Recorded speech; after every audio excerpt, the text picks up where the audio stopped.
이번 주에 영주뿐만 아니라 경북 전체의 큰 화제거리였죠. 영주를 비롯해서 경북 북부 지역의 최대 수건 사업 중 하나였던 중앙선 KTX 이음이 서울역까지 운행한다는 소식 다들 들으셨나요? 소식 듣고 모두 기뻐하셨을 텐데요. 저 역시나 서울을 자주 가는 편으로 너무 반가운 소식이 아니었을까 싶습니다. 이번 중앙선 KTX 서울역 연장 운행을 위해서 또 우리 고장 영주, 영양, 봉화, 울진을 위해 애써주고 계신 국민의힘 박형수 국회의원과 함께 이야기 나눠보겠습니다. 국회의원님 안녕하세요. 예, 안녕하세요. 박형수 의원입니다. 네, 반갑습니다. 네, 네, 이번에 중앙선 KTX 이음이 서울역까지 연장 운행을 하게 됐는데요. 영주에서 서울을 오갈 때 이 청량역으로만 연결이 되어 있어서 불편을 호소하는 시민들이 많았어요. 정말 이번 소식이 기뻐할 소식이 아닐 수가 없습니다. 예, 말씀하신 것처럼 기존의 중앙선은 청량리역까지만 운행이 되어서 서울 중심부에 볼 일이 있으신 분들은 많이 불편을 호소하셨습니다. 그래서 이번 서울역 운행으로 우리 저 시민들, 영주 시민 또 봉화 군민들 또 불편을 덜어드리게 돼서 제가 매우 기쁘게 생각하고요. 또 이걸로 계기로 해서 외부 관광객들이 서울역에서 출발해서 영주까지 올 수 있는 이런 관광객들도 지금보다는 좀 더 편리하게 이용하실 수 있게 돼서 아주 기쁘게 생각합니다. 네, 정말 기쁜 소식입니다. 네, 중앙선 KTX 이음의 서울역까지 정식 운행이 29일부터라고 들었는데요. 벌써 이 사전 예매가 가능한가요? 네, 그렇습니다. 어제 그러니까 14일 오후 2시부터 이제 예매가 시작되었습니다. 그리고 말씀하신 것처럼 정식 운행은 이달 29일부터 이제 시작이 됩니다. 지금 바로 예매하실 수 있습니다. 네, 지금 뭐 라디오 듣고 계시는 분들은요, 이 지금부터 바로 예매가 가능하다니까 참고하시면 좋을 것 같고요. 영주에서 서울역을 가려면 청량리역에서 내려서 3, 40분가량 지하철로 이동을 좀 해야 됐어요. 그래서 네, 많은 분들이 불편함을 겪었는데 드디어 이 영주에서 서울역까지 한 번에 갈 수 있게 된 거잖아요. 네. 하루에 몇 회 정도 운행을 하나요? 예, 서울역까지는 상행선, 사행선, 하행선 각 4회입니다. 그러니까 총 1일 8회 중에서 4회는 상행으로 서울역까지 들어가고 또 4회는 서울역에서 출발해서 또 내려오게 됩니다. 그리고 전에는 청량리역까지 총 1일 16회 운행을 했는데 이제 18회로 늘어났습니다. 그러니까 그 중에서 18회로 늘어난 중에서 8회는 서울역을 가게 되는 것이죠. 네, 그렇군요. 이 시민들도 교통이 편리해졌다고 크게 체감을 할 것 같아요. 중앙선 KTX의 서울역까지 연장 운행을 추진을 하는데 또 의원님께서 많이 힘을 쓰셨다고 들었습니다. 예. 네, 언제부터 이렇게 추진을 해오셨나요? 이거는 제가 그 국회의원이 당선되고 난 이후부터 바로 많은 분들께서 이 지금 청량리역이 시종점이기 때문에 불편하다라는 말씀을 많이 해주셨습니다. 실제 저도 서울 이렇게 국회에서 영주에 내려오려면은 이 청량리역까지 가서 이게 열차를 타야 되니까 굉장히 불편해서 이용을 안 하게 되더라고요. 그리고 이 부분이 오랫동안 이제 안동이나 영주의 이제 정치인들이 이 불편해서 많이 이걸 개선하려고 시도를 했었는데 지금까지 어려웠다는 얘기를 듣고 당선 직후부터 이걸 한번 해결해 봐야 되겠다. 제가 그런 마음으로 이 사업에 이제 뛰어들게 됐습니다. 네, 정말 너무 크게 애쓰셨습니다. 좋은 결과가 예, 있어서 정말 기분이 좋네요. 고맙습니다. 네. 그럼 현재 청량리 철도나 승강장 개량 공사 등 연장 운행에 필요한 시설 준비는 다 완료가 됐나요? 네, 그렇습니다. 시설 공사는 11월 말에 이미 완공이 됐습니다. 그리고 이제 열차 또 배차 시간이라든지 시험 운행 또 국토부에 또 승인을 받아야 되는 게 있습니다. 철도 사업 계획 변경 신청이라는 거 이런 것들을 다 진행을 해서 이제 연말에 이제 개통이 가능하게 됐습니다. 제가 좀 많이 좀 재촉을 했습니다. 예. 아유, 그러셨군요. 왠지 그 과정 가운데서도 우여곡절이 많았을 것 같은데요. 어떤 점이 가장 힘드셨을까요? 근본적으로 이게 지금까지 불가능했던 이유는 청량리역부터 서울역까지 들어가는 이 노선을 서울 지하철과 같이 써야 된다는 겁니다. 이 같이 쓰게 되면은 이미 서울 지하철 노선이 지금 포화가 돼 있기 때문에 도저히 더 들어갈 수가 없는 거예요. 그래서 이게 만약에 중앙선이 서울역까지 들어가게 되면 서울 지하철의 배차 횟수를 줄여야 되는 거죠. 그렇게 되니까 서울시에서는 뭐 2천만 서울 시민이 불편하니까 이게 당연히 불가능하다라고 했던 이게 가장 힘들었고요.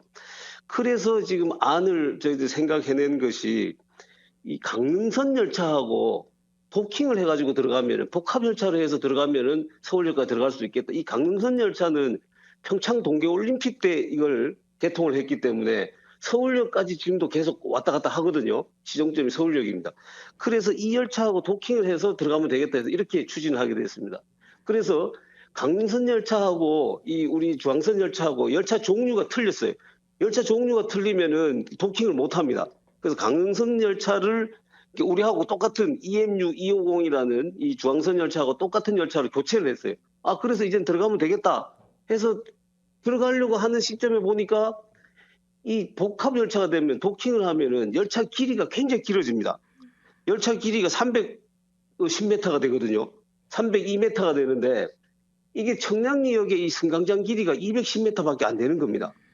그래서 이게 승강장에 내릴 수가 없기 때문에 이 운행이 불가능하다. 그래서 청량리역의 승강장 이 공사를 길이를 늘리는 공사를 지금까지 한 겁니다.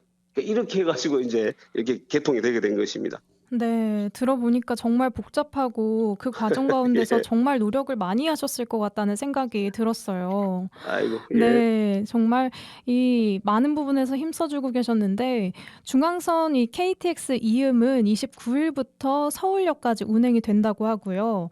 앞으로 이 서울 강남권과 수서역 쪽으로 연결하는 노선 개통도 추진이 되고 있다고 하는데요. 예, 지금 이 노선은 현재 2027년에 개통될 예정으로 지금 추진되고 있습니다. 그러니까 이 노선 개통에 대해서 제가 21대 국회에 당선된 이후에 국회의원에 당선된 이후에 영주에서 이 철도 관련 토론회를 한번 열었습니다. 그래서 시민들께 이걸 알리고 이 사업을 이렇게 추진하겠다라고 말씀드렸는데 이거는 영주에서부터 서원주역을 지나서 원주를 지나서 여주, 광주, 수서까지 이렇게 가는 노선입니다. 그러니까 중앙선으로 서원주역까지는 같이 갑니다. 같이 가서 거기서 옆으로 지금 여주, 광주를 통해서 수서까지 가게 되는데 이렇게 가면은 수서까지 58분, 그러니까 1시간 이내에 가게 되는 겁니다. 그래서 요 노선은 지금 현재 순조롭게 지금 진행되고 있어서 2027년 말이면은 아마 개통될 걸로 예정합니다. 이 공사가 차질 없이 진행되도록 잘 챙겨보도록 하겠습니다. 네, 알겠습니다. 또 올해 영주시의 가장 큰 이슈는요, 영주댐 준공 최종 승인이 난 소식이 아닐까 싶습니다. 예. 네, 거기에도 이제 큰 기여를 하신 걸로 들었는데요. 완공이 2016년이었는데 절차적으로 난관이 있어서 아주 힘들게 승인이 됐어요. 네, 그렇습니다. 예. 이 기본적으로 영주댐은 뭐 시민들 여러분께서 잘 아시겠지만은 지난 정권 시절에 이 4대강 재자연화 이런 주장 때문에 이 준공을 받지 못하고 있었어요. 그래서 제가 시민분들한테도 이게 정권 교체가 돼야지 저 준공을 받을 수 있겠다라고 여러 번 말씀드렸고, 근데 막상 이제 정권 교체가 됐는데도 이 준공이 안 나는 겁니다. 그 이유가 뭐였냐면은 문화재 이주단지 문제였습니다. 문화재 이주단지 문제가 뭐냐면은 그 수몰된 지역에 댐 밑에 수몰된 지역에 문화재가 있었거든요. 그걸 그대로 이건해가지고 복원하는 거를 지금 그 영주 댐 옆에다 지금 하고 있습니다. 근데 그 중에 일부 공사가 신축이 안 되고 있는 겁니다. 소유주하고 협의가 안 돼서. 그래서 이 문제 때문에 수자원공사와 환경부에서는 그 문화재 이주단지 공사가 완공돼야지 영주댐 전체 준공을 할 수 있다. 이게 기본 입장입니다. 원칙적으로는 또 그렇고요. 그래서 이걸 지금 풀어내기 위해서 그렇게 되면은 그 소유주들이 계속해서 협의를 안 해주면은 공사를 완공하지 못하면 영원히 이 댐을 준공받지 못하는 그런 상황이 되는 거거든요. 그래서 제가 그때 그 환경부하고 수자원공사에 그 당시 시점까지 그 현재까지의 공사비 가지고 정산을 하자. 그리고 나머지 정말로 더 들어가야 된다거나 이런 거는 영주시에서 책임지겠다. 그러니까 전체 준공을 내주면은 이주단지 부분에 대해서는 정산한 거 이외에 추가 비용이 들어가면은 영주시에서 책임지겠다. 이런 안으로 전체 준공을 내달라고 했습니다. 그랬더니 환경부와 이 수산공사에서는 그렇게 되면 자기들이 나중에 책임을 물을 수 있다. 원칙적으로 문화재 이주단지가 완공이 돼야지 댐 전체를 내줄 수 있는데 이걸 그렇게 정산하는 걸로 하고 전체 준공을 내줘 버리면 편법이 될 수 있다. 그리고 자기들 책임 문제가 있다. 이렇게 돼서 권익위원회를 거기 중재하도록 그런 방식으로 제가 말씀드린 이 방식으로 권익위원회에서 중재를 하고 이걸 수자원공사와 환경부가 받아들이도록 제가 이렇게 여러 통로를 통해서 얘기를 하고 해서 그래서 이 준공이 가능하게 된 것입니다. 아 그렇군요. 네. 네. 준공 승인으로 이제 영주댐도 본격적으로 가동을 하고요. 댐 주변 관광 사업도 탄력을 받고 있는데요. 그렇습니다. 영주댐 본격 가동 후에 어떤 점이 가장 달라질 것으로 기대가 되시나요? 예, 일단 우리 영주 댐 주변을 종합적인 관광 휴양 단지로 바꾸려고 합니다. 근데 이 준공 승인 자체가 안 되면 이거 여기로 한 발자국도 못 나가는 거거든요. 그래서 이제 승인이 됐기 때문에 준공이 났기 때문에 이걸 이제 종합적인 관광 휴양 단지로 이제 개발을 해서 시민들의 휴식처로도 쓰고 또 새로운 관광 자원으로서 영주에 새로운 먹거리를 만들어내는 이렇게 영주 댐 주변을 개발하려고 합니다. 여기에 대해서 기본적으로 시에서 영주시에서 지금 용역을 줘서 내년 초에 아마 이 용역이 완료될 예정입니다. 그러면 여기에 수생태 공원도 들어오고 레저 관광 여러 시설들을 여기에 설치를 해서 많은 시민들도 이용할 수 있고 또 새로운 관광 자원으로 활용할 수 있도록 그렇게 준비를 하고 있습니다. 시민 여러분들께서도 여기에 대해서 의견이 있으신 분들은 시를 통해서 또는 저를 통해서 적극적으로 말씀해 주시면은 그 의견들이 잘 반영돼서 정말로 명품 관광 휴양 단지가 조성될 수 있도록 하겠습니다. 네. 감사합니다. 네. 영주댐 준공 승인에 이어서 첨단 베어링 국가산업단지 조성 사업이 또 올해 승인이 됐어요. 네. 지난달부터 이제 기업들의 본격적인 유치 활동이 한창인데요. 우리 영주가 이 최근 5년 안에 신청된 국가산업단지 중에 가장 빨리 승인이 되었다고 하는데 그 원동력이 뭔가요? 예. 아직 기업 유치가 이제 본격적으로 시작된 건 아니고요. 이게 완공되고 난 다음에 이제 기업 유치를 시작해야 되는데 미리부터 준비를 해야죠. 이 국가 산단을 승인을 받으려면 이 산단 승인에 수많은 절차들이 있습니다. 환경 영향 평가, 재해 영향 평가, 그다음에 뭐 농지 전용 등등 여러 지금 절차들이 있는데 그 절차들이 빨리 진행될 수 있도록 각 부처에다가 계속해서 챙겨보는 게 이게 저희들이 빨리 준공받을 수 있었던 승인받을 수 있었던 이유입니다. 계속 제가 국토부에 진척 상황을 확인하고 거의 뭐 한 일주일에 한 번 이상씩 이 어. 상황들을 계속 네. 확인을 하고 제촉을 했습니다. 그래서 이 절차가 좀 빨리 진행되도록 힘썼고요. 그다음에 이제 이 과정에서 농지 전용 문제가 아주 큰 걸림돌로 이제 걸렸습니다. 이 농지 전용을 농림부와 협의를 해서 받아야 되는데 이게 전국에서 이 농지 전용에 관해서 신청 들어온 것이 굉장히 많았습니다. 20군데 정도 됐는데 거기 순서대로 하니까 우리가 한 1년이나 2년 뒤에나 심사를 받을 수 있게 된 거예요. 그래서 이거를 땡기는데 앞으로 땡겨서 우리가 심사를 받을 수 있도록 하는데 뭐 장관님하고도 통화도 하고 차관님하고 얘기하고 시청에서도 각 담당자들하고 얘기하고 시장님도 얘기하고 여러 노력을 다 거쳐가지고 그래서 이게 빨리 진행될 수 있도록 그래서 지금 신청된 여러 산업단지 중에서 저희들이 그 가장 빨리 이제 승인받을 수 있게 된 것입니다. 네. 이렇게 적극적으로 움직이신 노력 덕분에 나온 결과가 아닐까 싶습니다. 네.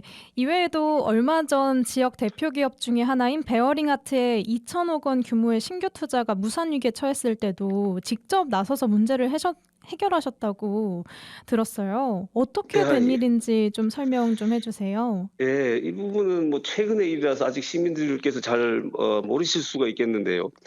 이 베어링 아트가 영주시하고 3천억을 투자하기로 MOU를 체결했습니다. 그리고 2공장, 3공장을 지금 짓고 있습니다. 이 공장은 지금 완공이 됐습니다.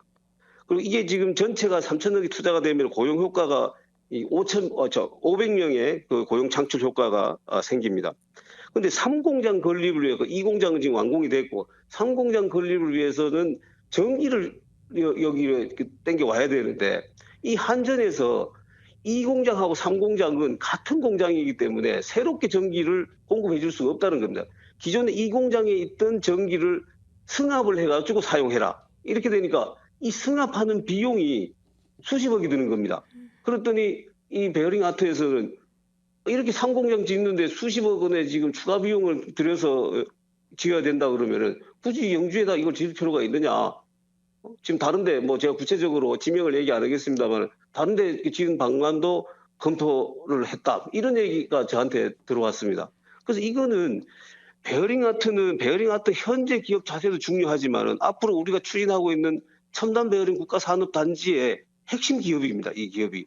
그런데 기존에 있는 이 사업도 제대로 못해서 여기 투자하려고 그랬던 거를 다른 곳에 투자를 하고 공장을 지었다. 이러면 베어링 산업단지 전체가 지금 엄청난 차질이 생기는 겁니다. 그래서 이 문제를 반드시 해결해야 되기 때문에 제가 한전 본사를 불러서 이렇게 된 그 상황에서 이걸 해결해야 된다. 그리고 애초에 그 영주 한전지사에서는 중간에다가 이 도로를 내면 가능하다라고 했었는데 그게 왔다 갔다 하면 되겠느냐.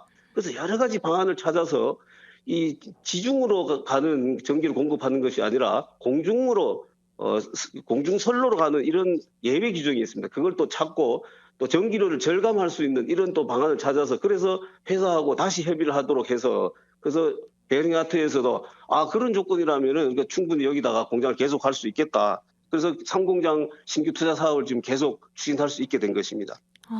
네, 그렇군요. 그렇다면 마지막으로 올해 영주에서 정말 많은 성과를 거뒀는데요. 내년에도 이 모든 사업을 완성시키기 위해서는 많은 과제가 있을 것 같아요. 내년 활동 계획에 대해서도 좀 말씀해 주시겠어요? 예, 지금까지 제가 다 말씀드렸는데요. 첫 번째는 무엇보다도 영주 첨단 베어링 국가산업단지가 성공될 수 있도록 조성하는 겁니다. 이 절차는 이제 토지 매수하고 그다음에 산업단지를 착공을 해서 그렇게 해서 산업단지를 완공시키는 게 이게 첫 번째고요. 두 번째는 이 관련된 그 국비 사업 예산 그걸 제가 이제 충분히 확보를 해서 사업 진행에 차질이 없도록 합니다. 이건 제가 앞으로 계속 노력을 할 것이고요. 또 한 가지가 아까 말씀하신 것처럼 기업 유치 활동을 지금부터 시작하는 겁니다. 그때 다 완공해놓고 시작하면은 그때 기업들 거기 채울 수가 없습니다. 미리부터 들어올 기업들과 접촉해서 불편한 점이 뭔지 우리가 여기 들어오면은 이런 좋은 사업 조건들을 제시한다라는 것도 얘기를 하고 그래서 충분히 기업들을 확보를 해놓는 것 그게 굉장히 중요할 것 같고요. 그다음에 또 지금 아까 말씀드린 바와 같이 영주댐 주변에 이 종합적인 개발 계획이 나오면 거기에 따른 인허가 같은 문제들이 있습니다. 이것들이 원활하게 진행될 수 있도록 제가 내년에 힘써야 될 것 같고요. 그다음에 이제 말씀드린 그 수서역 고속 철도 사업 그게 차질이 없도록 그렇게 해야 되고 장기적으로는 이 철도 중심 도시 영주의 위상을 회복하기 위해서는 동서횡단철도가 이게 완공이 돼야 됩니다. 근데 이거는 굉장히 지금 돈도 많이 들고 어려운 사업입니다. 소위 말해서 예비 타당성 조사를 면제하는 사업으로 돼야 되는데 이 장기적으로는 이 사업을 추진을 해야지 영주가 철도 중심 도시로서의 위상을 회복하고 경제적인 도약도 할 수 있을 걸로 저는 생각을 합니다. 그러니까 이런 방향으로 내년에 사업들을 추진해 나가도록 하겠습니다. 네, 말씀 감사합니다. 네. 의원님께서 누구보다 우리 지역을 위해 고민하고 또 힘써 주시는 덕분에 이제 영주도 계속 더 살기 좋은 영주로 발전하고 나아간다는 생각이 듭니다. 앞으로도 잘 부탁드립니다. 네, 고맙습니다. 지금까지 박형수 국회의원과 함께했습니다. 감사합니다. 네, 고맙습니다. 지금까지 금주의 핫이슈였습니다.